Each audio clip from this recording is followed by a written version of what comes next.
या महाराष्ट्राच्या हितासाठी किंवा मराठी माणसाच्या हितासाठी सदावर्तेचं असं काय योगदान आहे आणि की सदावर्ते स्वतःच्या पर्सनल घरावरतीचा विषय असल्यासारखा किंवा कुठल्या तरी शेताधुऱ्याचा शेत किंवा घर ठाकरेंनी बळकवल्यासारखं पर्सनल जाऊन म्हणजे ओरडतो आहे. तर मला असं वाटतंय की तुम्ही अगोदर महाराष्ट्राच्या हिताचा मराठी माणसाच्या हिताचा बोला आणि त्याच्यानंतर आगपाकड करा. अयोध्या पोर्ट स्ट्राईक काय सांगायचं आहे सदावर्ते? मी सदावर्तीला हेच सांगेल, तुम्ही मग आजूळचे हे तर बरं, तुम्ही जे बाप बीप करता ए ए असं नाही ए टणटण हे टणटण ते तुम्ही हे जे सगळं बोलताना मला सुद्धा खूप चांगल्या प्रकारे बोलता येतं.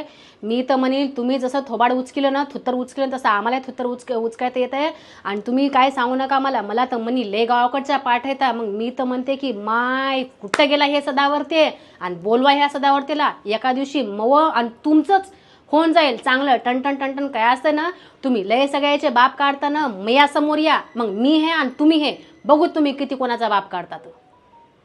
ताई एक वेगळा असा प्रश्न आहे की 5 तारखेला जो मोर्चा होणार होता त्याला आता विजय मोर्चाचं स्वरूप दिलंय, मात्र गुणरत्न सदावर्ते यांचं म्हणणं आहे की हा विजय मोर्चा नाही तर हा आक्रोश मोर्चा. काय त्यांचं असं म्हणणं आहे? असं कोण म्हणाला आक्रोश मोर्चा? सदावर्ते.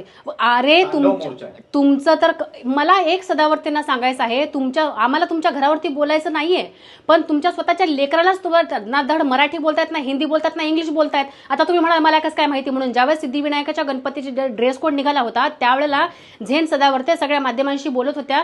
त्यावेळेला झेन सदावर्ते ह्या एका वाक्यामध्ये मराठी हिंदी इंग्लिश सगळं मिक्स करत होत्या.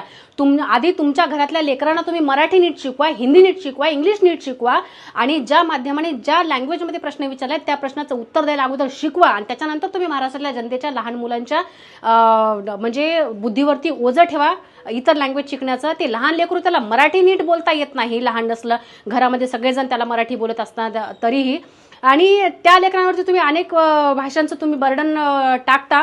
बरं ठीक आहे, आता त्या सगळ्या गोष्टी ठाकरेंचं आणि मराठी बांधवांचं मराठी माणसाचा जो काही विजय आहे आणि तो आम्ही विजय जल्लोष करतोय, याच्यामध्ये तुमचं काय पोट दुखायचं कारण आहे? तुम्ही सारखं ओरडता. मी तर तुम्हाला म्हणेल तुमचं नाव सदा वर्ते नसलं पाहिजे, तुमचं नाव सदा ओरडे असलं पाहिजे, कारण तुम्ही सतत नुसतं ओरडत राहता.